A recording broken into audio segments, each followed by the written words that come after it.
மரணத்தை எண்ணி கலங்கிடும் விஜய மரணத்தின் தன்மை சொல்வேன். மானிடர் ஆன்மா மரணமெய்தாது மறுபடி பிறந்திருக்கும்.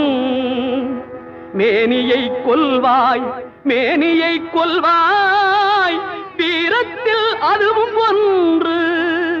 நீ விட்டு விட்டாலும் அவர்களில் மேனி வெந்துதான் தீரும் ஓர் நாள்.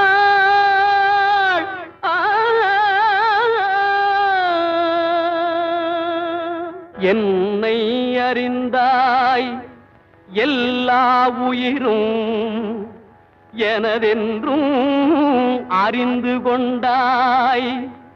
கண்ணன் மனது கல் மனதென்றோ